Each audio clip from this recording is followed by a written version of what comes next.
Hello, everyone. Welcome back to the channel. Matt with Green Bar Trading. Welcome back to another weekly watch list video. Before I get started, just want to wish everyone a happy 4th of July. I hope everyone is enjoying the nice 3-day weekend and, getting some much needed rest and relaxation, especially after these markets. Not easy to trade at all. So if you are struggling, you are not alone. With that being said, the way we do these weekly watch list videos, and I think they're so helpful to watch before the market opens. And in this case, it's going to open on Tuesday. The markets are obviously closed on Monday, but to get a feel of what this week has to offer. So we're going to go over the most important things to look for on the week. Then we're going to get into the major indexes and the technical analysis where we could potentially, using our compass, that's the SPY, that's what I use to determine where the market can potentially go. Now, nobody can tell you for sure where the market is going. We're just simply using technical analysis. We're reading volume profiles. We're looking at indicators, candlesticks, both on the daily and the weekly time frames to see where the potential for support and resistance lies. So we're going to go over that. And then towards the end of my video, I'm going to show some really interesting charts that I've added to my watch list. So stocks I've added to my watch list that are setting up pretty nicely. So let's get right into it. And I always start with the earnings for the week. Very slow week for earnings. So we're going to get into some heavy duty earnings soon, but this week you don't need to really worry about any of that. And then we want to go over and see the economic data, the calendar for the week. So when are those important key economic news coming out? This is something that we all need to be aware of, especially if you're day trading during, before, or after these very key things. So on Wednesday, 2 p.m., the FOMC minutes are released. That's from the last Fed meeting, and those minutes will be released at 2 o'clock. So that may not move markets, but just be aware that that is something that has the potential to move the market. On Friday, we have the NFPs, so the payrolls. This is the jobs number at 8:30 in the morning, the unemployment rate at 8:30 in the morning. This is something the labor force participate. Everything in the jobs report is really important for the Fed and something they're going to be keeping an eye on. It's a very tight labor market.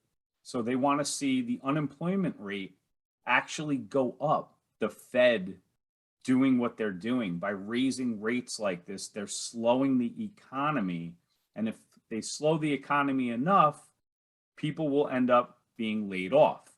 Now, in a tight labor market, the employee has a lot of leverage. So the employer is forced to pay a lot of money to get that labor. So that's a tight labor market.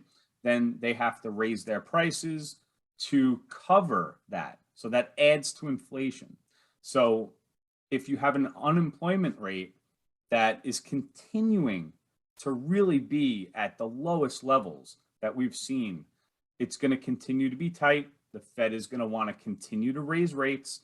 So if we see the unemployment rate go up and more people losing their jobs, unfortunately, will actually be good for the Fed and be good for the inflation. So that's something to keep an eye on Friday. So economic news, super important to keep on your radar. So we post this actually every single morning in our Discord. Something else that I wanted to show you guys is the Federal Reserve Bank of Atlanta. They do a GDP now. It's sort of a model they use that predicts what the GDP is going to be. And with recession on everybody's mind right now, this is something to keep an eye on. This model, the latest estimate right here, this latest estimate is negative 2.1% for the next GDP reading. If that happens, that would mean that we're currently in a recession because we had a negative number, the number before that. The definition of a recession is to have 2 quarters of negative GDP growth. So this is very interesting. This is down a lot. So 2.1% on July 1st, down from only 1%, negative 1% on June 30th. And this moves when these manufacturing reports come out. It really takes all of that into account. So this is what this currently looks like. Pretty much predicting that we may already be in a recession. This doesn't have to be accurate all the time. It's just something else that I want to let you guys know if you're interested in tracking this, because during a recession, it would be nice to know where we're currently standing. Another thing I want to show you guys is this on FinViz, okay? Just another thing that you can add to your watch and your weekly research. So this is last week. Now FinViz has so many advertising, trying to X out. This is from last week, the groups that really outperformed. So utilities, 1-day relative performance. Utilities and energy, 1 week relative performance. So utilities far outperformed the market last week, okay? So utilities they caught a bid, as you would say. A lot of investors pouring their money into utilities. Something that has been down is obviously technology, all right? 1 month technology. So utilities, real estate, healthcare, consumer defensive on the 1 month, that has been sort of outperforming the rest of the market. Energy has gotten crushed for the 1 month. You could go down to 3 month, utilities again at the top. So if utilities is at the top here and it's outperforming the rest of the market, I get interested. This is something that I want to now look and see if there's anything in utilities that we could potentially get to trade. So, and it's good to know and keep these on watch. And that's something that on our Discord, if you guys are interested, by the way, this will be in the description. This is our Discord. It's great trading in a community. But I just want to show you guys the ETFs here. If we go over to ETFs, Matt really did a great job. Not me, but Matt in our Discord did a great job at posting all the top stocks that make up these ETFs. So the XLU, this is the utilities ETF.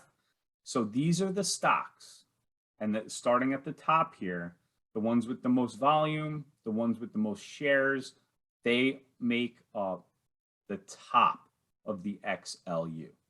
The XLU is something that's going to be on my watch list for this week. So you can go in, you can look at these symbols, and you can see if any are setting up for you. So that's something that has been outperforming. So now I want to get into that utility ETF, and these are the stocks that make up that. So that's just something else to keep on watch. And going into our compass now, the SPY, we take a look at a big time frame. All right, we're not just looking at the 1 year. I want to see a bigger time frame. I'll use the weekly. I like to look at the candlesticks on the weekly, but let's start here on the 3-year, 1-day daily chart. And we have our indicators here, the 200, we have the 50, and we have the 20 EMA, which I absolutely love on the daily chart. This has shown resistance, resistance, support, and resistance the whole year. It's been a great indicator for this year. Now we're obviously in a downtrend. So if we zoom in here a little bit more, this really got me interested in the potential for the market to rally back. I still want to see this hitting this trend line or the 50 moving average going forward before the potential for the next leg down. Now, what could give us that catalyst for the next leg down in the market, or at least retesting these lows at 362, is those negative revisions on earnings. So right now, the current earnings estimates for the SPY, for S&P 500, all the companies that make up the S&P 500 sits still at 10% growth in earnings. Now, a lot of people are saying that's got to come back down because there's no way with inflation, some bad earnings reports, that growth will still be at 10%. So if that revision comes down, then you are going to see a more bigger sell-off. And I think those will come before earnings season starts up. Maybe we can get a quick bounce here before that happens, but you have to be aware of those macro events that can potentially, and the fundamentals that could potentially ruin the technical analysis. You always have to be aware of that. But just looking at this and zooming in here, we got rejected at the 200. We did gap fill. Okay, so we got the first gap fill. That was nice, but then we sold off. All right, this is a rejection here at the 20 EMA. The thing is, and this is something that's really, really nice to see, we have a double bottom here, okay? So back on June 23rd, we had support here. Came back down, saw support. And then even on Friday, came back down and had support. So this is good. We did not make a lower low. So this to me looks like it's priming to get a breakout. Now, zooming in again, we have a resistance level at about 381, 382-ish, just about there. And you could even go up to this 385 where the 20 EMA is. Like I said, it's been really acting as resistance lately. So right here, you have a lot of buying that happened. Right here, you gapped down and rejected. Right here, rejected. And then we gapped over that key level and then came back down, rejected, rejected, rejected. This has to be broken. If we want the market to continue higher, this is going to have to be broken and the 20 EMA is going to have to be broken. If that doesn't happen, we could either trade sideways or then, like I said, retest those lows here. But this right here is looking pretty good for definitely some demand zone down here. So that's good for the SPY so far. All right. Anything can happen, but just looking at the technicals, it looks like it wants to set up higher highs here. So that's the SPY. Going over to the Qs, we take a look at this one. this is also making higher lows. You can see here, if we zoom in, we have a downtrend line here, all right? Rejections all along the way. We rejected here, and then the market sold off. But we are still making those higher lows. We have a trend line here. So the next spot, if we can hold this trend line, is going to be a retest of this 20 EMA and that trend line. We need to break trend. Right now, we have not broken trend until this gets broken. And then we'll have the 50 moving average right here at gap fill. There's a good potential for that to be hit. That's what I'm hoping for. I want more of a bounce here. I want a higher low setup to maybe suggest that we've bottomed out already. But like I said, if earnings revisions start to come in, then we have the 200 moving average on the weekly down here at about 263. That may have changed. Let me just double check that. So it's 364.14.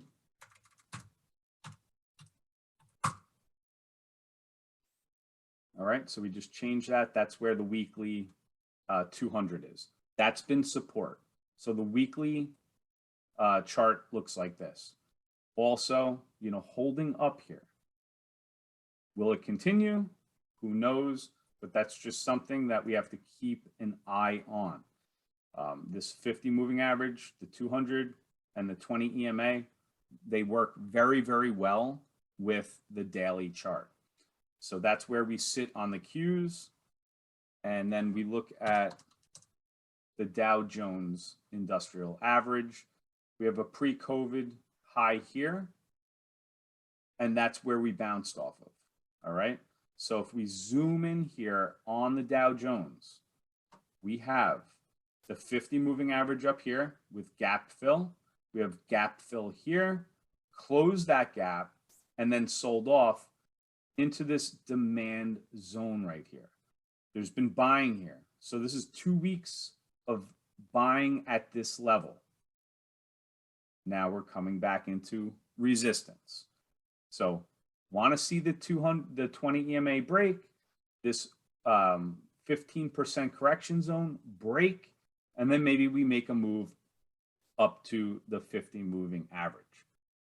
This is the way the charts are looking to me at the moment. Making these higher lows, it looks good. The only thing is I have to see volume. We had a nice day on Friday, but, the Friday before a 3-day weekend, who knows really who's trading that day? If it's just retail, I don't know how many traders are really sitting at their desks all day long on that Friday. So we had a nice move here on Friday, but on lower volume than the day before. It's okay. It's still holding up. We're in a downtrend, like I said, for the year, but I want to see a bounce back up and then maybe a further downtrend. So that's the Dow Jones. Now let's get into our picks for the week. Basically, charts that look interesting. Now, this is the utilities chart. And my favorite setup is the double bottom. We saw a huge move off of this level, consolidation, and an even bigger move. We saw a huge move, consolidation at the 200 here, and then more of a huge move over the 50 moving average. Now, something this extended would be nice to consolidate now for a little bit. All right, these are huge moves, but it's something we need to keep on watch. Money was pouring in here at these levels. That's why I'm going to show you a couple other charts where there's the potential for this double bottom to get in before the huge move. And now that brings me to my second stock to watch is Barrick Gold, okay? Support here, and a huge bounce right there. All right, this is the way the chart looks. You're at support here. Would this be a bad time to buy gold at support with the possibility of inflation still getting crazy, maybe a slowing economy? This could be something that's offering a pretty good return, at least a risk reward trade, because you're at support here. You're not like the utilities that was all the way up here. Maybe we're getting in at this spot to see nice bounces, maybe another nice bounce. All right, very oversold. I mean, look at the RSI right here, bouncing off the 30. So something to keep an eye on. That's all I'm here to show you guys, are these stocks that have potential to move. Another one is Phillips 66. Very clear trend line. Very clear bounces along the way, bounced here again and got over the 200 moving average. This could be an early buy here to get in on the next bounce higher. The energy market has been, obviously it was so hot and then it sells off. This is what the market does. You never want to chase things at the top, but now if you loved it here, it's now at 84. All right, so this is bouncing off of a technical trend line. It's gotten over the 200. Every time it's done that, it's given us a nice move. So that's why this one's on my watch list, PSX. And then the last one I'm going to go over, and I think I'm going to be watching Apple just about every week. And I think you guys should too. We posted this now a couple of weeks ago where we could possibly see a lot of that support. So we had a lot of buying in this green zone here. It's a man zone. Now for the year, this is what Apple looks like. We can't get over that trend line. This trend line that we're seeing on the Qs, right? Well, this is a beautiful daily bar right here, and then a nice follow through here. We're at the 20 EMA. So watch that 20 EMA. It's been sort of resistance the whole year. If we can break out, that's what I want to see. If we break out, then we see the market break out. So this is at a very critical level. If we reject on Tuesday, Wednesday, whenever, then the market is also rejecting. All right, so that's why everybody should be keeping Apple on watch. Right now, Apple is sitting at resistance, 20 EMA, trend line. This breaks, that's what I want to see, up to the 50 moving average. So that's why Apple's on my watch list. Now, I know that's a lot of information. If you've made it this far, I congratulate you. It's good to be prepared for the week ahead. Hit the thumbs up, subscribe, and I will see you back with another video soon. Take care, guys.